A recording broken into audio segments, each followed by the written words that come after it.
सभापती महोदय, एखाद्या मुलीला शाळेत जाण्यासाठी पुस्तक, शिक्षक, वर्गखोली जशी महत्त्वाची असते, आवश्यक असते, त्याच पद्धतीमध्ये सुरक्षित आणि स्वच्छ शौचालय किंवा आपण त्याला टॉयलेट्स म्हणू, स्वच्छतागृह म्हणू, ही सुद्धा त्यांचा अधिकार आहे, हक्क आहे आणि तो त्यांना मिळाला पाहिजे.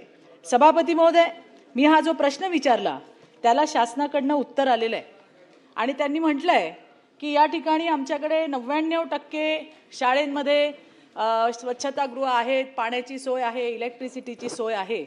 ज्या वेळेला आम्ही सभागृहामध्ये प्रश्न मांडतो त्यावेळेला पूर्ण अभ्यासाने तो प्रश्न मांडत असतो. हे ज्या आकडेवारी आहे ही सगळी बोगस आकडेवारी दिलेली आहे. युडायस प्लस या शिक्षण खात्याचा जो अहवाल आहे तो अहवाल काय म्हणतोय त्या अनुषंगाने मी हा माझा प्रश्न विचारलाय. सर्वोच्च न्यायालयाने सभापती महोदय JB पार्डीवाला यांच्या खंडपीठाने सगळ्या राज्यांना स्पष्ट निर्देश दिलेत की शाळेमध्ये टॉयलेट नाही म्हणून मुली त्या ठिकाणी शिक्षणाला येत नाही असं होता कामा नये. परंतु हे मला सांगताना वाईट वाटतंय की आज सुद्धा आपल्याकडे काय अवस्था आहे तुम्हाला थोडक्यात सांगते आणि माझे प्रश्नही सांगते. 5वी ते 12वीच्या मुलींचा सर्वे झालाय. सगळ्यात जास्त गळतीचं कारण काय की कारण हे आहे की त्यांच्याकडे स्वच्छतागृह स्वच्छ नाहीत. काही आहेत ते निर्जन ठिकाणी आहेत, वेशीवरती आहेत, त्याला कड्या कोयंडा नाही आहेत. असा फार मोठा सुरक्षेचा प्रश्न सभापती महोदय त्या ठिकाणी आहे. या ठिकाणी प्राथमिक शाळेच्या 1164 शाळांमध्ये मोठा आकडा आहे. शौचालयाची सोय नाही हे मी म्हणत नाही, तुमचा अहवाल म्हणतो, लेटेस्टचा अहवाल म्हणतो. सभापती महोदय, माध्यमिक आणि उच्च माध्यमिक शाळा ज्या आहेत एकूण 29,641 आणि या शाळांपैकी 3% म्हणजे 890 शाळांमध्ये मुलींसाठी शौचालय नाही. बीड जिल्ह्याची तर अत्यंत वाईट अवस्था आहे की बीड जिल्ह्यात, एकट्या बीड जिल्ह्यात 112 अशा शाळा आहेत की ज्याच्यामध्ये स्वतंत्र टॉयलेटच नाहीये सभापती महोदय.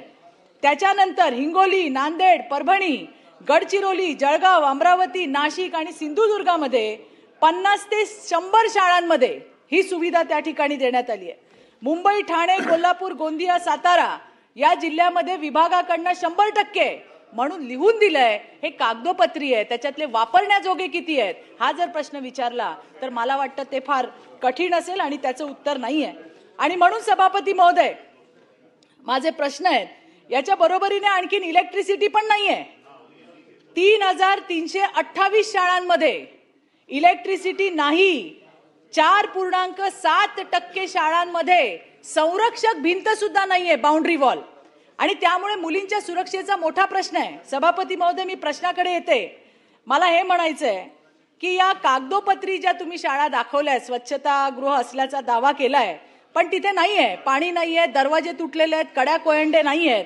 तर या सगळ्या शाळातील मुलींच्या स्वच्छतागृहाचं सभापती महोदय एक थेट सर्वेक्षण, ज्याला फिजिकल फंक्शनॅलिटी ऑडिट, हे करून जी टॉयलेट वापरण्यासारखी नाही आहेत किंवा दुरुस्त करायची आहेत अशा करण्यासाठी मुख्याध्यापकांना थेट विशेष देखभाल निधी, मेंटेनन्स ग्रांट आपण मंजूर करणार आहात का, हा पहिला प्रश्न. दुसरा प्रश्न, शिक्षण विभागाच्या अहवालानुसार 1164 शाळांमध्ये मुलींसाठी स्वतंत्र शौचालय नाही. एकट्या बीडमध्ये ज्या 112 शाळा आहेत त्या जिल्ह्यामध्ये अत्यंत गंभीर परिस्थिती आहे. तर त्या ठिकाणी जिथे जिथे शौचालय नाही आहेत त्या ठिकाणी पुढील 30 दिवसांमध्ये म्हणजे 1 महिन्यात सभापती महोदय DPDC किंवा राज्य शासनाच्या विशेष निधीतून तात्काळ निधी वर्ग करून युद्ध पातळीवरती तिथं काम सुरू होणार आहे का, हा दुसरा प्रश्न आहे. राज्यातल्या 3,328 शाळांमध्ये इलेक्ट्रिसिटी नाही आहे. त्या शाळांमध्ये प्राधान्याने वीज जोडणी करायला किंवा सौर ऊर्जेवर म्हणजे सोलर लाईट्स या टॉयलेटमध्ये बसवण्यासाठी, परिसरामध्ये बसवण्यासाठी शिक्षण विभाग, ऊर्जा विभागाशी समन्वय करून 3 महिन्यात कारवाई करणार आहे का. पुढचा प्रश्न आहे, सर्वोच्च न्यायालयाच्या आदेशानुसार सभापती महोदय, तिसरा महत्वाचा प्रश्न. एकूण प्रश्न किती झाले? दोनच झाले. हा तिसरा विचारते. सर्वोच्च न्यायालयाच्या आदेशानुसार सभापती महोदय, वयामध्ये येणाऱ्या मुलींसाठी शाळांमध्ये सॅनिटरी पॅडचं वेंडिंग मशीन सुरक्षित विल्हेवाट लावणारं इन्सिनरेटर असणं अनिवार्य आहे. राज्यातील किती शाळांमध्ये ही यंत्रणा आपण लाभली आहे आणि ज्या शाळांमध्ये ही सोय नाही आहे त्या ठिकाणी स्वच्छ भारत मिशन किंवा कॉर्पोरेट कंपन्यांचा CSR या निधीतून बसवण्याची सक्ती शासन करणार आहे का?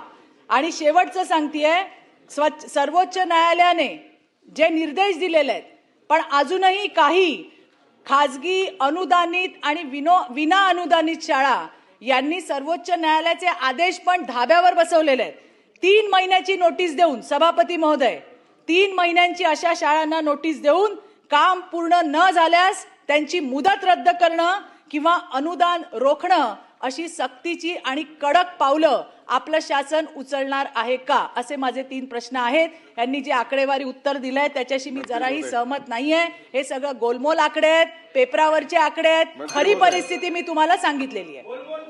मंत्री महोदय,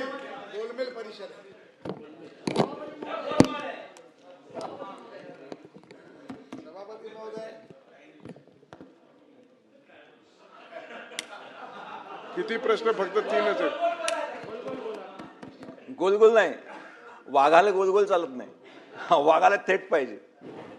या ठिकाणी आमच्या भगिनी चित्राताईंनी जी वस्तुस्थिती मांडली, तर ताई आपल्याला सर्वप्रथम सांगू इच्छितो, ही आकडेवारी काही विभागानं तयार केली नाही. UDAS पोर्टल हे विभागानं उपलब्ध करून दिलं आहे. ती शाळा ती आकडेवारी भरते. पुन्हा मग ते येते की आम्ही शिक्षकांवर बोललो नाही किंवा आम्ही मुख्याध्यापकांवर बोललो नाही, कारण त्याचे मतं आपल्याला पाहिजे असते. इथे जे बसले आहे ना त्याला शिक्षक, आम्हाला काय प्रॉब्लेम नाही, परंतु आपण हे समजून घेतलं पाहिजे की ही माहिती पोर्टलवर जे भरणारे आहे ते त्या शाळेतले शिक्षक आहे, त्या शाळेतला मुख्याध्यापक आहे, तोच व्यक्ती तिथली माहिती त्या ठिकाणी भरत असतो. त्याच्यामुळे ही दिलेली माहिती ताई त्या शाळेतून आलेली आहे. दुसरी, परंतु आपण जो मुद्दा या ठिकाणी उपस्थित केला आहे, आपलं अभिनंदन याच्याकरता करतो की जे आपण मुद्दे या ठिकाणी मांडले की शाळेमध्ये ठीक आहे, चांगले शिक्षक असले पाहिजे, चांगले नोटबुक असले पाहिजे, डिजिटल त्या ठिकाणी व्यवस्था असली पाहिजे, परंतु पिण्याच्या पाण्याची व्यवस्था, स्वच्छतागृह त्या ठिकाणी. परब साहेब गोल नाही. सचिन भाऊ, तुम्ही माझा इतिहास जर पाहाल तर मी 360 होतो. तुम्ही इतिहास पाहून घ्या, फक्त गोल आहे, भूगोल. अहो, वाघाकडे पाहा लागते, काय करता. त्याच्यामुळे यांनी जे 4 मुद्दे उपस्थित केले आहे, पिण्याची पाण्याची व्यवस्था, स्वच्छतागृह, त्या शाळेमध्ये इलेक्ट्रिसिटी असली पाहिजे आणि विशेष करून आमच्या ज्या भगिनी वयामध्ये येतात त्यांच्याकरता सॅनिटरी पॅडची वेंडिंग मशीन त्या ठिकाणी असली पाहिजे.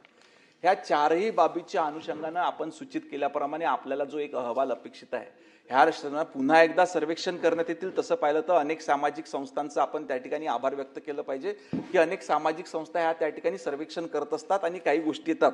आपल्या माहितीप्रमाणे आम्ही ह्या ठिकाणी देखील आहे की काही 1160 शाळांपर्यंत अजूनपर्यंत त्या ठिकाणी लायब्ररी रूम उपलब्ध नाही, अशा काही गोष्टी आहेत. आणि गर्ल्स टॉयलेट 1963 शाळेमध्ये त्या ठिकाणी उपलब्ध नाही आहे. बॉईज टॉयलेट काही ठिकाणी उपलब्ध नाही आहेत. ज्या ठिकाणी उपलब्ध नाही आहेत त्यांना सदर गोष्टी निर्माण करण्याकरिता 4 ते 5 महिन्याचा कालावधी देण्यात येईल. त्याच्यामध्ये अन्यथा 3 महिन्यामध्ये ताई कधी कधी कन्स्ट्रक्शन पूर्ण होत नाही, 3 महिन्यामध्ये थोडा जास्त कालावधी देईल. 6 महिन्याचा कालावधी त्या ठिकाणी देण्यात येईल. सर्वेक्षण देखील निश्चितपणे करण्यात येईल. परंतु त्याच पद्धतीनं ह्या ठिकाणी उपलब्ध असलेला प्रत्येक सदस्य हा कुठल्या ना कुठल्या जिल्हा नियोजन समितीवर सदस्य म्हणून काम करतो. या जिल्हा नियोजन समितीच्या सदस्यामधून आपण सर्वांनी ज्या पद्धतीने सांगितलं की ह्या गोष्टी महत्वाच्या आहे, आपण देखील जेव्हा जिल्हा नियोजन समितीच्या बैठकीमध्ये बसाल आपण त्या ठिकाणी पालकमंत्र्यांना सूचित केलं पाहिजे आणि जिल्हा नियोजन समितीच्या निधीमधून त्याच पद्धतीने अनेक ठिकाणी मायनिंगचा फंड आहे, त्यातून असे वेगवेगळे फंड आहे, या माध्यमातून आपण देखील त्या ठिकाणी निदर्शनास आणून पालकमंत्र्यांच्या निदर्शनास आणून त्या सुविधा त्या ठिकाणी निर्माण केल्या.